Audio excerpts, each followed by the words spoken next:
Being a Philadelphia Eagles fan isn't just about football. It's about survival. It's about waking up every Sunday in the fall like you're going to war. But the enemy is your own blood pressure. The team wears midnight green, but you wear years of emotional scarring like a badge of honor. You don't casually follow the Eagles. You live inside them, and they live inside you, like an ulcer that screams, "Fly, Eagles, fly," every time the offense goes 3 and out. You've built your personality around heartbreak wrapped in a tailgate. Your family plans holidays around the schedule. You've screamed at a TV so violently, your neighbors called the cops. Twice. And what do you have to show for it? 2 Super Bowls, countless cardiac episodes, and the absolute certainty that at some point, every single season, this team will emotionally detonate like a Jalen Reagor route. There's no such thing as a casual Eagles fan. That's like saying low-key mobster or chill funeral director. No, this is a lifestyle, a generational commitment. You're either all in or you're a Cowboys fan, and we don't speak of those people. In Philly, the nest isn't a warm, cozy place. It's made of rusted rebar, broken dreams, and laminated parking passes from playoff games you'd rather forget. But you still come back, every year, because being an Eagles fan isn't a choice, it's a birthright. And once you're in the nest, you don't fly. You fight, you scream, you survive. Philly fans didn't just boo Santa, they pelted him with ice-packed snowballs. Not metaphorical ones, real, freezing projectiles. Why? The team was losing in December. That's not fandom. That's something the CDC should study. Think that's ancient history? Fast forward. You booed Donovan McNabb on draft night. A 5-time Pro Bowler. Took you to 5 NFC title games. Most cities would build a statue. You said, not clutch. Too smiley. Can't run. You turned on Wentz the moment he got hurt in 2017, even while he was the MVP frontrunner. Then Foles wins it all. And one bad pick later, he's not the guy either. Statue or not, Philly loves you. Until they don't. It's not that you're hard to please. You refuse to be pleased because happiness feels like weakness. You don't just boo opponents. You boo your team after a 3 and out. You boo the kicker for taking too long. You boo a fair catch for lacking violence. In Philly, expectation is violence. If you're not producing, you're failing. Ask for patience, pack your bags. Most NFL fans are delusional optimists. Eagles fans, delusional pessimists. You expect disaster, and if it doesn't show up on time, you assume it's late. You'd boo the Red Sea parting if it didn't result in 6 points. Applause comes with a warning. Cheers have expiration dates.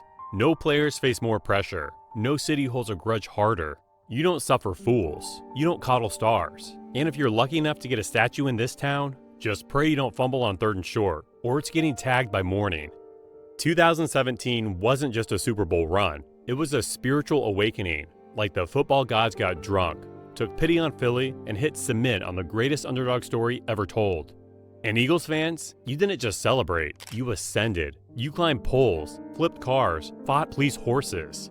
The city turned into the purge, but everyone wore Dawkins jerseys and screamed Big D Nick Foles. For one perfect month, it all made sense. The pain, the trauma, the Santa incident. It had a purpose now. But the thing about Colts, they don't move on. 2017 became a tattoo, literal and spiritual.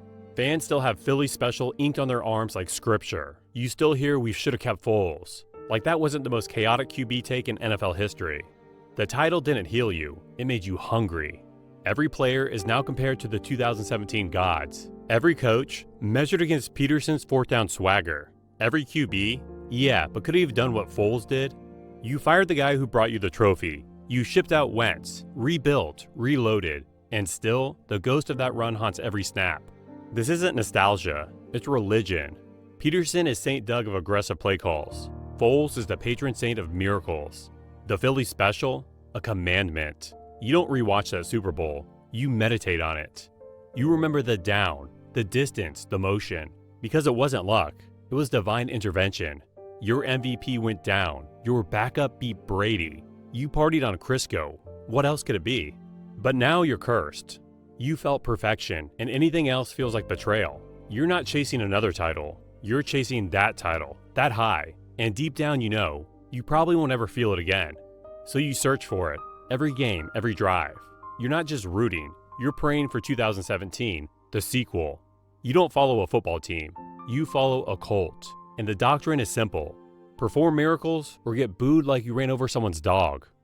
In Philly, quarterbacks aren't players. They're They're sacrificial lambs in shoulder pads, thrown into a stadium full of fans who smell fear and bad footwork.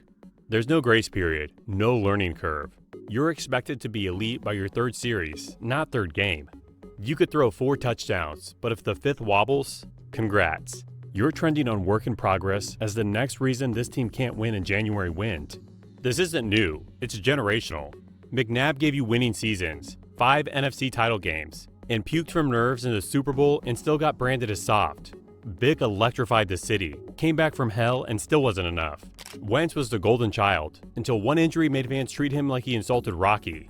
Then came Foles, walked on water, delivered a ring, and got run out of town twice. You either save the franchise or become the villain. Most weeks, you're both.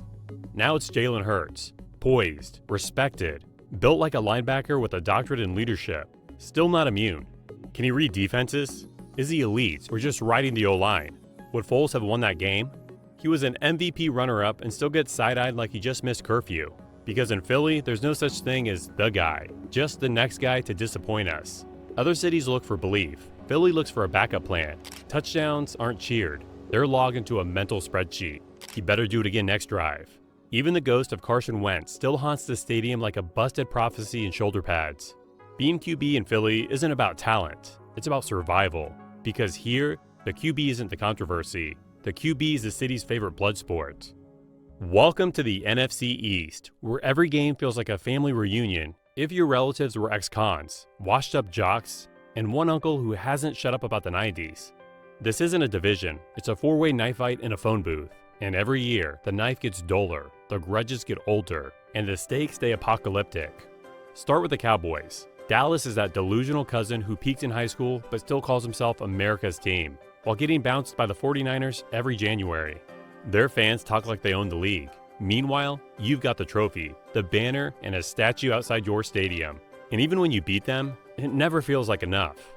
Then there's the Giants, the awkward sibling who shows up once a decade, wrecks your postseason, then vanishes again. You can clown Eli Manning all day, confused face and all, but the guy beat Brady twice. You can win the division and still get wrecked by a wildcard team with a backup named Chad or Cole, or something equally terrifying. Washington? They're not even a franchise. They're a cursed rebrand with a rotating identity crisis. The Commanders? The football team? The Snyders? Doesn't matter. Dysfunction is eternal. And yet, once a year, they'll still ruin your playoff seed out of pure spite. Every NFC East game is a psychological minefield. You don't play them, you relive them. You beat Dallas early? Cool, now beat them when it matters. You sweep the Giants? Better pray they don't wildcard into your nightmares. There are no freebies, only revenge arcs. Even the weather turns on you. The refs are shady, the announcers have favorites. And rival fans always find your section, somehow louder, drunker, and ready to fight. You can be up 3 touchdowns at halftime and still feel like a collapse is brewing. Because this isn't football, it's a blood sport. You don't win the NFC East, you survive it. And when you do, congrats. You now get to beat one of these psychos again in the playoffs, while your group chat lights up with "Don't blow it." It's all in spite, pain, and delusion. And somehow, the Eagles are the stable ones, which might be the scariest part. Most teams deal with injuries. The Eagles endure plagues. Every season starts with hope. We're healthy. We're stacked. This is the year. And then training camp turns into the Hunger Games. First it's a hamstring, then a calf strain, then it's like someone opened a cursed tomb. Ye shall lose 3 starters and thy kicker by week 2. By the opener, half the O-line is held together with KT tape and holy water. Your left tackle's ankle is being blessed by clergy. Your secondary, 3 guys from Temple and a converted wideout named Scooter. It's not a depth chart, it's triage. Brandon Graham, torn Achilles. Jason Peters, practically had a permanent suite on the injury report. Wentz, injured while blinking. Lane Johnson, warrior mode, 4 injuries, 2 surgeries. Still flattening edge rushers with 1 functional limb.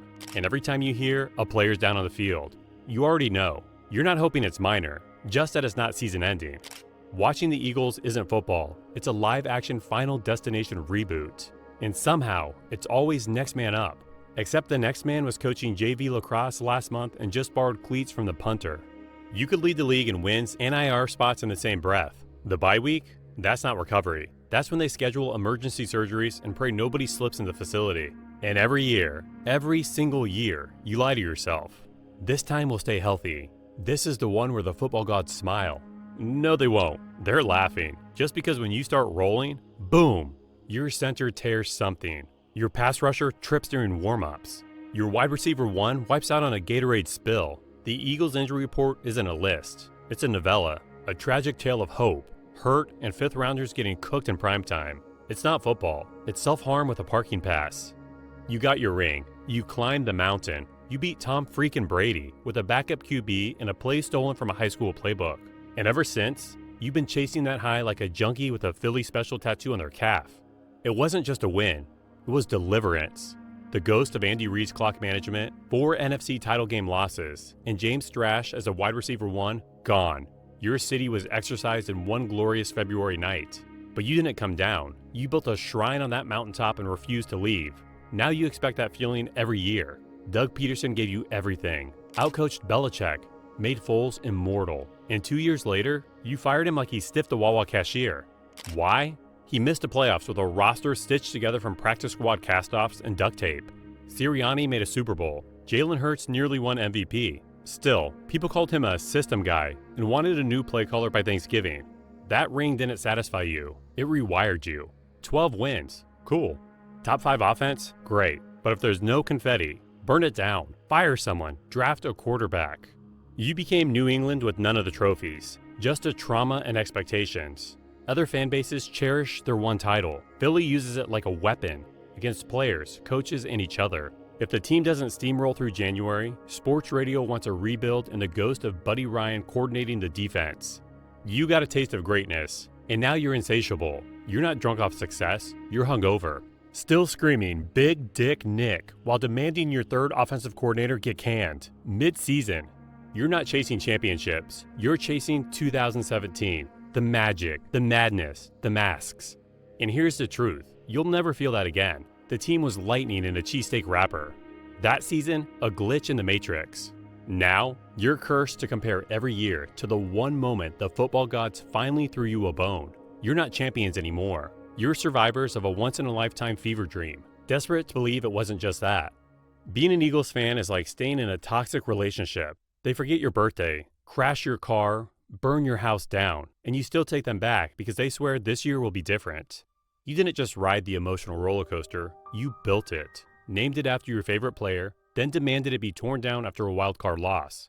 It starts the same every year. Cautious hope. I don't know, we might have a shot. Said like you didn't sob in a Buffalo Wild Wings parking lot last winter. A few wins in and you're yelling, "This is our year!" at a wedding DJ. Planning parades, buying jerseys, pricing Super Bowl flights you can't afford, and don't care. Then the collapse hits. A dumb loss to Washington. A blown third and forever. A strip sack while your center is held together with athletic tape and prayer. You lose to Dallas on primetime and say the same thing you always do. I'm done. I can't do this anymore. You shelf the hoodie, mute the group chat, pretend to care about the Flyers. Then the draft happens. A 6'6" edge rusher bench presses an SUV. Howie says, "We love our board." And suddenly you're texting, "If this kid hits, we're winning 13. You're back, hooked, hyped, healed. You picture Kelsey polling, Hurts running. You buy the parking pass. Tailgate week 1 like nothing ever happened. This team breaks you, duct tapes you back together, hands you a beer, and you show up smiling, brisket in hand. You're not just a fan. You're a hostage in a hoodie that says fly or die. And the worst part? You love it. You love the chaos, the panic, the emotional whiplash of screaming, "Run the ball!" one week and "Why are we running?" the next. Because pain is the identity. Peace would just feel wrong. You'd rather lose dramatically than win quietly. And no matter how broken you feel, you'll be back next year, face painted, heart exposed, begging to be heard again. Because the Eagles don't just play football, they play with your soul. Fly, Eagles, fly isn't a chant, it's a coping mechanism. Being an Eagles fan isn't about cheering, it's about enduring. The heartbreak, the chaos, the screaming at your TV in the third quarter of week 2 like it's the Super Bowl. You don't root for peace. You wouldn't know what to do with it. You crave the stress, the collapse, the last-second hope, and the heartbreak that always follows. Because deep down, you're not just a fan, you're a survivor. And the Eagles, they don't just play football. They test your soul every damn Sunday.